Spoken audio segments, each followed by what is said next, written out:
Hola gente, vamos a continuar con el análisis de las tablas de contingencia mediante la distribución chi cuadrado.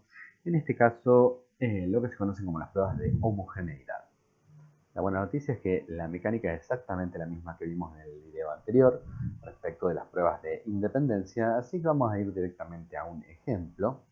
En una escuela primaria, en la pedagoga de primer ciclo, una de ellas, estaba diseñando un programa diferente respecto de la enseñanza y del aprendizaje de las matemáticas para hacerlo un poquito más entretenido para estudiantes de primer grado. Y también querían asegurar que fuera efectivo. Así que hicieron un pequeño experimento mientras iban más o menos desarrollando cómo sería esto. Uno de los cursos entonces realizó durante las últimas 2 semanas un juego del supermercado y ahí se iban introduciendo los conceptos matemáticos, iban practicando estas cositas, ¿sí? Otro de los cursos realizó durante las últimas 2 semanas una repetición clásica. Todos los días destinaban un tiempito en cuaderno o pizarrón al repaso de las cuentas aprendidas. Y un tercer curso, bueno, no practicó de ninguna manera, se siguió con las actividades habituales. Cuando tocaba hora de matemáticas, tenían matemáticas, cuando no, continuaban sin ninguna particularidad. ¿Sí? Bien, los cursos eran más o menos constituidos por la misma cantidad de estudiantes, 31 fueron los que se asignaron a la prueba jugando al supermercado, 34 mediante las repeticiones clásicas y 32 quedaron entonces como grupo control. Sin embargo, el día elegido para la prueba sorpresa, que es como iban a evaluar lo ocurrido, fue un día de mal tiempo, lluvias y demás. La pedagoga debía viajar, así que de todos modos quiso tomar las pruebas y ver más o menos cómo iba la cosa. Las muestras entonces quedaron un poquito reducidas y en total participaron 39 estudiantes del experimento. En la tabla de contingencias entonces categorizamos las columnas dependiendo qué grupo iba a ser el evaluado, ¿sí? Y respecto de las filas, vamos a categorizar el resultado. Los que aprobaron, que fueron 26, y los que no aprobaron la prueba, que fueron otros 13. ¿Sí? Bien. 9 de los que habían aprobado fueron los que realizaron la práctica jugando al supermercado. 12 fueron los que habían hecho la modalidad de repeticiones y 5 los del grupo control. ¿Sí? Entonces vemos que, los que más aprobaron fueron los que habían hecho las repeticiones, le seguían los que participaron en el juego del supermercado y por último los del grupo control. Sin embargo, eran diferentes los totales que habían llegado, que habían asistido ese día a clases. ¿Sí? Completando entonces la tabla, vamos a pasar a ponerla a prueba. Los que quedan entonces para cada uno de los totales son los que corresponden. ¿Por qué llamar a esto una prueba de homogeneidad? ¿Sí? ¿Qué tiene de particular respecto de lo que era una prueba de independencia? Pues lo que vamos a estar analizando es entonces que cada grupo sea homogéneo respecto de los demás. ¿Acerca de qué? De cómo están distribuidas las frecuencias de la variable que estamos analizando. ¿Sí? Entonces, lo que vamos a estar verificando es que los grupos sean homogéneos. Homogéneo significa, homo es lo mismo, igual, genio, homogéneo es de igual génesis, de igual origen, de igual naturaleza, estructura, característica, hay distintos significados. Lo que vamos a verificar entonces es que cada uno de los grupos sean iguales. ¿Iguales a qué? A lo que ocurrió en general. ¿Qué ocurrió en general? Que el 67% de los estudiantes que asistieron ese día aprobaron.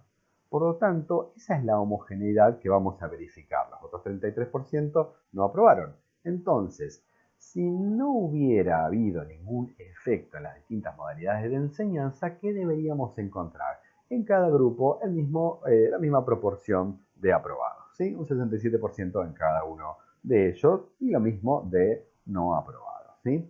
Como les digo en clases, en aulas, voy cruzando indistintamente, mostrando proporciones o porcentaje y diciéndolo del otro modo para acostumbrar la vista y el oído a la conversión de una a otra modalidad de expresión de las frecuencias relativas.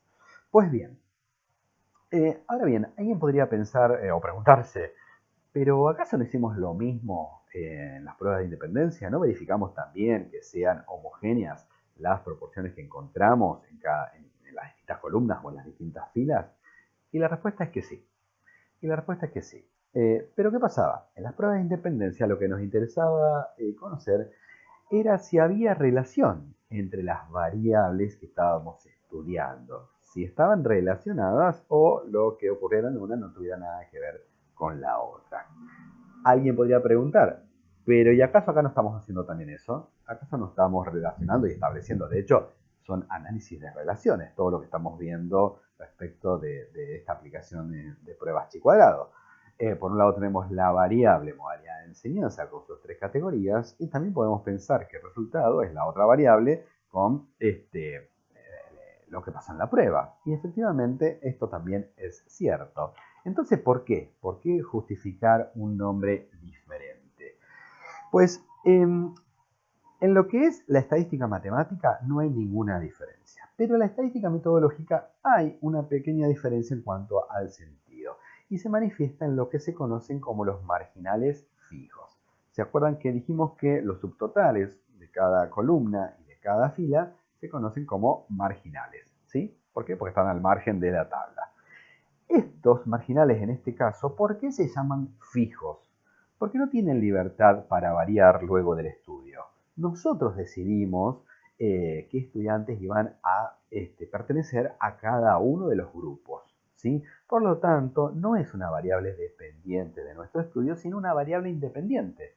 De hecho, fue consecuencia del diseño metodológico. Nosotros, arbitrariamente y antes de poner a prueba nuestro experimento, nuestro estudio, ya sabíamos cuáles eran los totales de los que pertenecían a cada grupo. Si Juancito había practicado jugando al supermercado, ahora ¿dónde está Juan? Y está en esta columna. Ya sabíamos que Juan no eligió si iba a elegir, no eligió si iba a repasar o aprender en qué modalidad. La asignamos nosotros.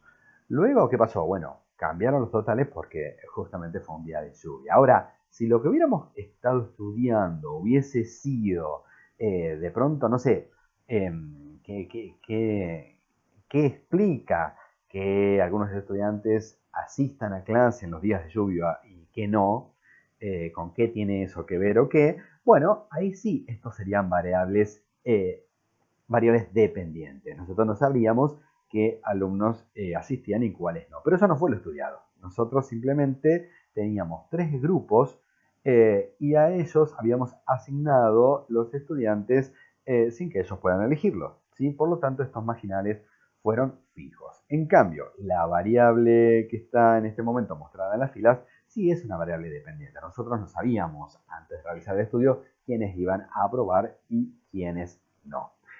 Esto sí entonces es una diferencia entre estas pruebas. ¿Sí? Sin embargo, bueno, se van a encontrar que en la práctica, en las investigaciones rara vez se las identifica.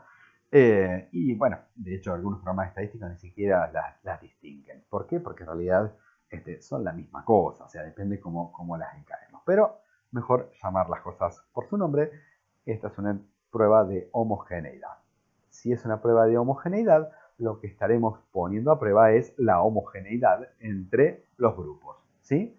Lo que vamos a postular entonces con nuestra hipótesis nula es que los grupos son iguales respecto de la proporción, en este caso de qué, de aprobados o de no aprobados, ¿sí?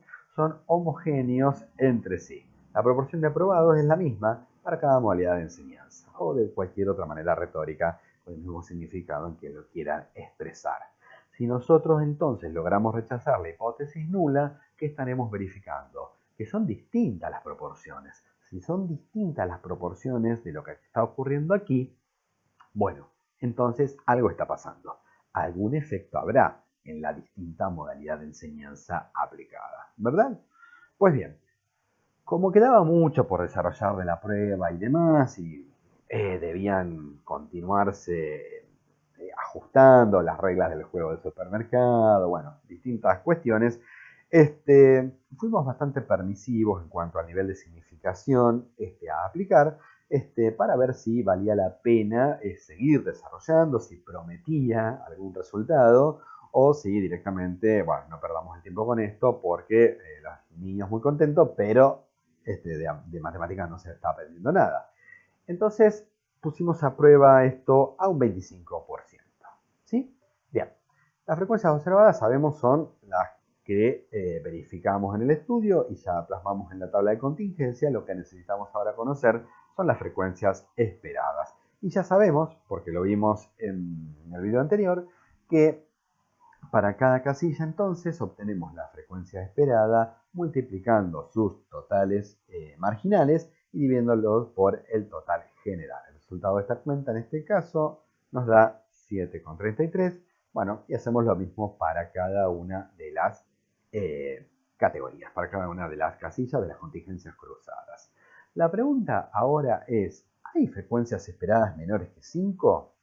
Y al verificar en la tabla nos encontramos que tenemos sí, dos casos en que las frecuencias esperadas son menores que 5. Entonces corresponde evaluar la plausibilidad de aplicar la corrección de Shades. ¿Cómo la evaluamos? Tenemos que verificar si esas categorías, las casillas que tienen frecuencias esperadas menores que 5, superan el 20% del total de categorías. ¿Sí? Fíjense, en este caso tenemos dos categorías, dos casillas, dos cruzamientos de las categorías, tienen frecuencias esperadas menores que 5. Bueno, estas dos, en un total de 6 categorías, de 6 casillas, perdón, ¿qué representan? Bueno, 2 en 6 representan un 33%. Por lo tanto, se cumple el criterio, tenemos más del 20% de las casillas con frecuencias esperadas menores que 5. Corresponde entonces aplicar la corrección de Shades, chistecito acá para que recuerden el apellido, ¿sí? La corrección por continuidad de Shades. Si en lugar de dos categorías, de dos casillas, perdón, hubiéramos tenido 3, bueno, eso sería la mitad de la tabla, ¿sí? El 50% corresponde a aplicar la corrección por continuidad de Shades. Si hubiéramos tenido una sola casilla con frecuencias esperadas menores que 5, una sola en 6, ¿sí? Sería solamente el 17%, ahí no.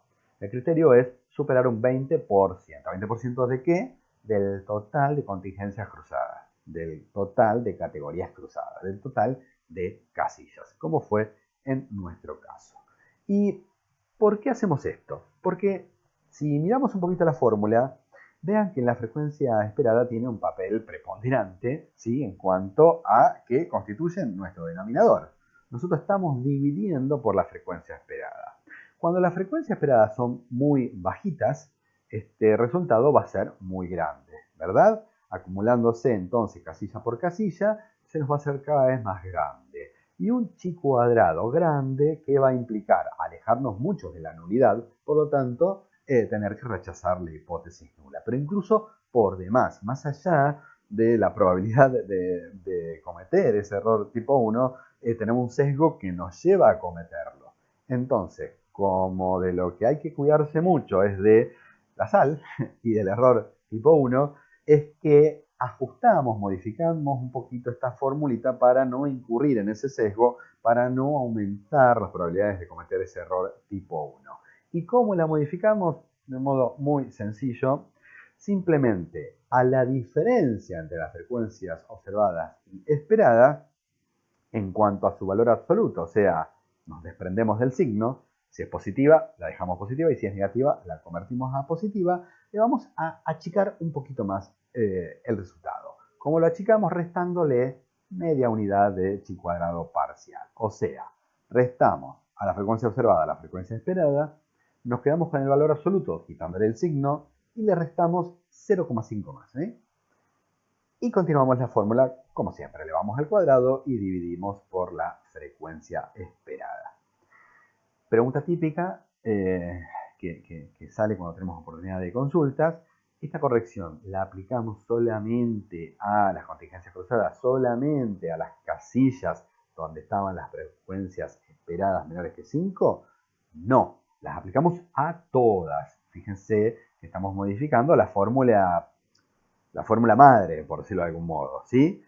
La cual se va a aplicar de la primera a la última fila, de la primera a la última columna. Así que la corrección será aplicada a todos y cada uno de los cálculos. Por ejemplo, entonces, para la primera de las casillas, la frecuencia observada es 9, la esperada 7,33. Tomamos el valor absoluto, en este caso, ¿qué da esto? Esto da unos 67, que es un número positivo, así que queda positivo. Pero si fuera el caso de la casilla de abajo, que da negativo, lo pasamos a positivo también, ¿sí? Le restamos entonces media unidad y continuamos la fórmula comúnmente. Elevamos eso al cuadrado y dividimos por la frecuencia esperada. En este caso, este es el resultadito y lo mismo hacemos para cada una de las otras categorías. Fíjense, no sé si se ve, pero este es el chi cuadrado parcial para haber estado en el grupo del supermercado y haber aprobado. Este para los que hicieron las repeticiones y aprobaron. Esto para el grupo control y aprobaron. Bueno, y lo mismo acá para los que no aprobaron. Después, si ustedes quieren, pueden practicar y corroborar que los resultados estén bien. Y si hay algún error, me avisan. El resultado entonces de todas estas diferencias acumuladas y corregidas nos da 3 y un poquito más. Este es entonces el valor de chi cuadrado calculado, ¿sí? Lo que vamos a necesitar entonces es evaluarlo en función de la curva correspondiente. ¿Cómo sabemos cuál es la curva correspondiente? Como siempre, identificando los grados de libertad, que para una tabla de contingencias era el número de columnas menos 1 multiplicado por el número de filas menos 1. Tenemos 3 columnas menos 1 son 2 por 2 grados de libertad. Esta es entonces la curva que vamos a usar para el contraste. ¿Qué tenemos que hacer entonces? Identificar el punto de corte. El punto de corte a partir del cual vamos a decidir si es heterogéneo lo encontrado o si se sostiene la homogeneidad.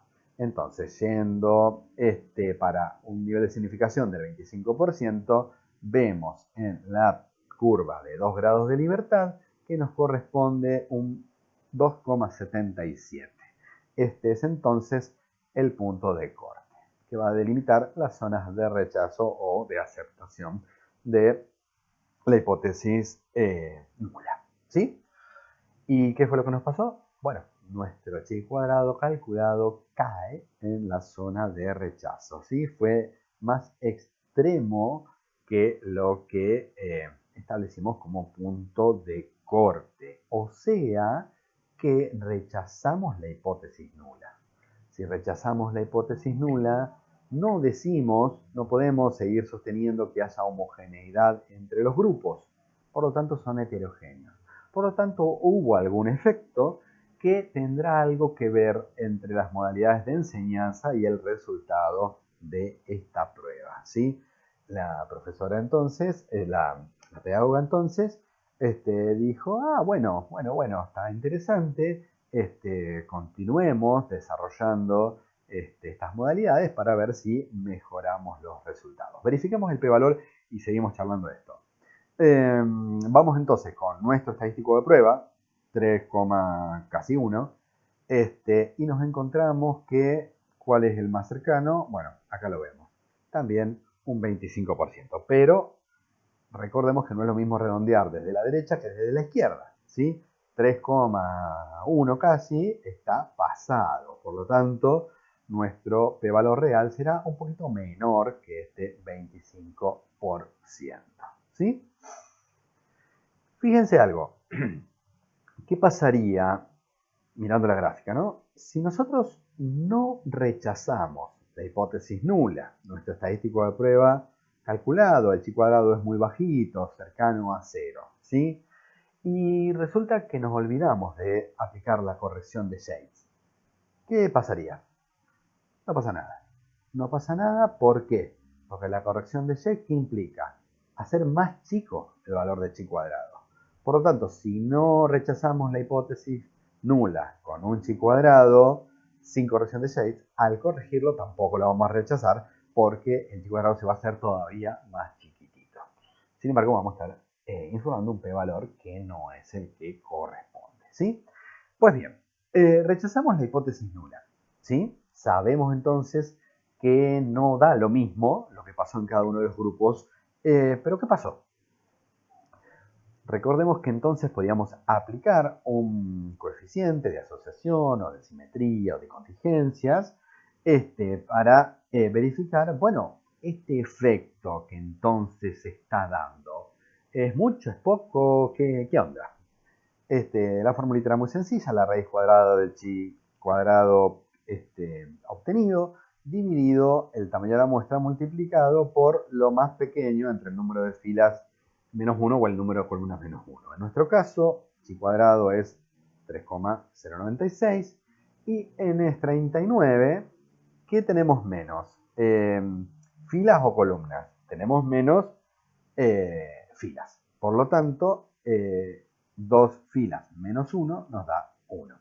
El resultado de esta cuenta es un coeficiente de asociación, la B de Kramer, ¿sí? De 28%. Si se acuerdan, si bien hay distintos criterios, pero los de Cohen que solemos aplicar en las ciencias sociales, a partir de un 30% lo consideramos efecto moderado. Así que es un efecto pequeño con ganas de ser moderado, ¿sí? Algo pasó. ¿Qué pasó? Verifiquémoslo en nuestra tabla de contingencias. Lo que nosotros esperábamos que ocurriera era un 67% de aprobado en caso de que no hubiese habido ningún efecto entre las distintas modalidades de enseñanza en los resultados de la prueba. Y lo que obtuvimos, lo pongo acá en verde, son estas proporciones. Los que participaron del aprendizaje mediante el juego de supermercado aprobaron un 82%, ¿sí? Los que hicieron la repetición también fueron más de lo que se esperaba al azar, un 75%. Mientras que los que no practicaron nada y que las pruebas de sorpresa los tomó verdaderamente por sorpresa y no, aprobaron menos de los que se esperaría al azar, ¿sí? Podemos verificar también los porcentajes o las proporciones respecto de los que reprobaron, ¿sí? Esperándose un 33%, bueno, fue entonces mejor el resultado, tanto para los que tuvieron la modalidad de enseñanza mediante el juego del supermercado, como los que repitieron de forma clásica los ensayos, ¿sí? Bueno, ¿qué podemos ver entonces? La verdadera diferencia, bueno, ahora ya se fueron los valores, pero si ustedes miran, vuelven para atrás el video y ven los distintos chi cuadrados parcial, la aportó el grupo de control, ¿sí? ¿Por qué? Porque es el que invirtió las proporciones. Tenemos mayores desaprobados que aprobados, mientras que ven que las contribuciones parciales en la chi cuadrado para los grupos del supermercado de repetición no son muchas. Fíjense que si esto fuera el resultado final definitivo de un estudio realmente, es un efecto pequeño para un nivel de significación demasiado permisivo, ¿sí? Pero al ser la etapa inicial, bueno, promete seguir puliendo las reglas del juego de supermercado, ver bien cómo se implementa la modalidad y ver si se obtiene un mejor resultado cuando asistan todos los compañeritos. Bueno, promete un segundo intento. Después veremos si cumple, ¿sí? Ahora, si fuera un resultado definitivo, en el cual queremos establecer alguna relación teórica entre los fenómenos y un 25% de probabilidades de cometer error tipo 1 es estar diciendo que está pasando algo que en realidad tiene muchas probabilidades de que no esté pasando, ¿sí? Bueno, como siempre, el diseño metodológico es soberano respecto de los niveles a aplicar. No lo hemos charlado ahora, pero sí en otra oportunidad. Ajustarnos férreamente a un 5% o un 1% ya no corre desde hace varias décadas, ¿sí? Debemos ser críticos respecto de los puntos de cortes a asumir. Pues bien, acá tenía remarcado para lo que estuve charlando recién. Verificamos esto. ¿Qué pasa con SPSS? Acá tengo ya cargados, entonces, para cada estudiante, participante de este estudio, bueno, quién implementó la modalidad de supermercado, y qué resultó, ¿sí? Los que aprobaron, los que no aprobaron, los que implementaron la modalidad de repetición diaria, los que aprobaron, y más abajo están los que no aprobaron, y así también para el grupo control. Como siempre, estas son las etiquetas, pero están cargados con numeritos, ¿sí? 0 para los que jugaron al supermercado, 1 para los que hicieron las inspecciones clásicas, 2 para los del grupo control, 1 para los que aprobaron, 2 para los que no. La prueba de homogeneidad en SPSS bueno, no tiene nada de particular, ni siquiera está identificada. Se analiza la tabla, ¿sí? La tabla de contingencias, que aquí se llama tabla cruzada, exactamente igual que lo que vimos para las pruebas de independencia. Elegimos las variables, nosotros habíamos puesto los resultados en la fila y las modalidades de enseñanza en las columnas, ya que las determinamos como variables independientes. Elegimos el estadístico de prueba que vamos a aplicar, que es chi cuadrado. Vamos a pedirle también el coeficiente de asociación. Y en las casillas podemos marcar lo que queremos ver, los valores observados, esperados, y los porcentajes los vamos a poner en columna. ¿Y qué pasa con SPS cuando hacemos esta prueba? Fíjense lo que ocurrió. Bueno, la tabla de contingencia, a ver, corrámosla, así se ve lo que ya teníamos. Vos andate. Ahí está. Bueno, es la misma, ¿sí? Lo que tenemos en blanco acá son las frecuencias observadas, los recuentos observados. Acá está en amarillo lo que acá figura como recuentos esperados. Y las proporciones, acá están porcentuales, ¿sí? Que nosotros tenemos en verde. Pueden verificar lo mismo que nosotros obtuvimos. Sin embargo, cuando vemos el valor de chi cuadrado, no nos dio el mismo que a nosotros. Nosotros teníamos un 3,096, mientras que acá nos dio 5. ¿Por qué? Porque SPSS nos avisa que efectivamente había dos casillas, lo cual implica un 33% de frecuencias esperadas menores que 5, ¿sí? Sin embargo, no aplica la corrección de Shades.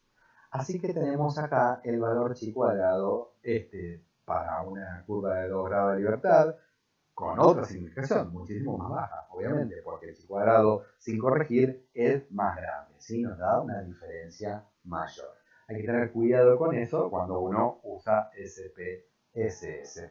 SPSS lo calcula para tablas de 2×2. Por ejemplo, si nosotros tuviéramos, vamos a eliminar estos. Si nosotros hubiéramos tenido solamente dos modalidades de enseñanza, hacemos la tabulación cruzada y acá obtendríamos, por ejemplo, fíjense, me quedó los que hicieron repetición diaria y el grupo control. Entonces nos queda una tabla de dos categorías para la modalidad de enseñanza, por dos categorías para la variable de resultado. Por lo tanto, una tabla de 2×2 sí tenemos la corrección de continuidad, ¿sí? En este caso, una tabla de 2×2 sí nos da un valor chi cuadrado corregido. Estos valores, por supuesto, no coinciden con los nuestros porque esta tabla no es la nuestra, ¿sí? Así que hagámoslo con Excel también. ¿Se guarda? No. Bien.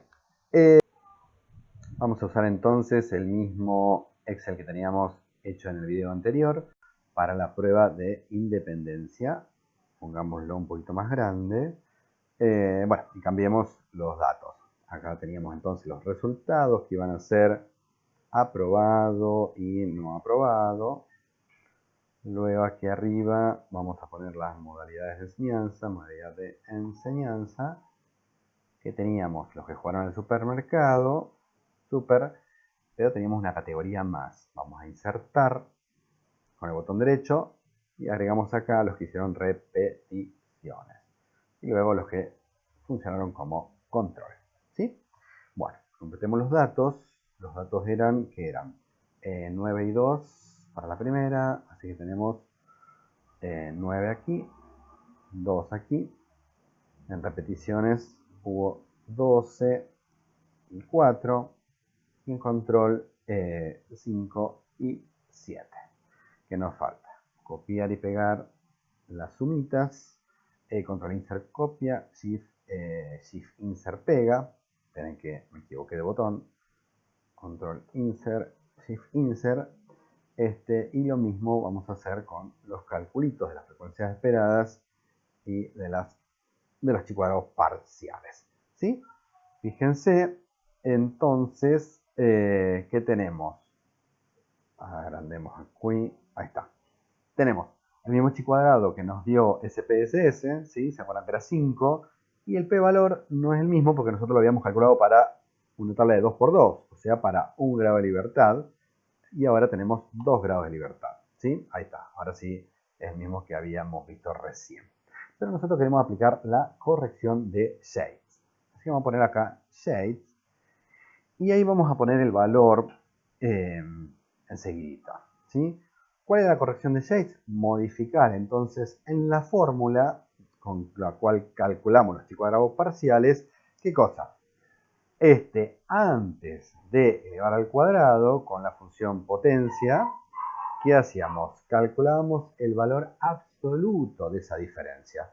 La función es abs en Excel, así que con eso convertimos en positivos los resultados de esa resta. Pero le restamos, ¿qué le vamos a restar? 0,5. Le vamos a restar lo que vamos a poner en esta casilla, que es la B2. Vamos a fijarla con el signo peso para poder copiar y pegar. B2. Ahí está. Entonces, fíjense, copiamos con control insert y con shift insert pegamos. Shift insert pegamos. ¿Y qué pasó? No pasó nada, ¿sí? ¿Por qué? Porque todavía no puse el valor. Así que podemos usar la tablita. En el caso de no tener que aplicar la corrección de shades, a esto lo dejamos vacío. Y si queremos aplicar la corrección de shades, le ponemos 0,5 y nos da, ahora sí, lo que teníamos nosotros, que es el p-valor, que es el chi cuadrado de 3, casi 1, y una B de Kramer de 28%. ¿Qué no tenemos todavía igual? El p-valor. ¿Por qué? Porque ahora teníamos que poner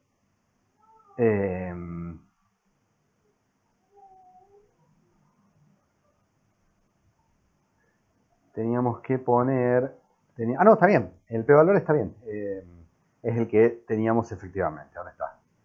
¿Dónde está p-valor? Está para el otro lado. Me confundí con el de SPS recién, pero sabíamos que era menor que 0,25. ¿Se acuerdan? Porque había cruzado ese punto de corte. Bueno, acá tenemos entonces el valor real. El valor real es del 21%. ¿Sí? Bueno, y ahí está entonces hecha la tablita con la corrección de shade en Excel.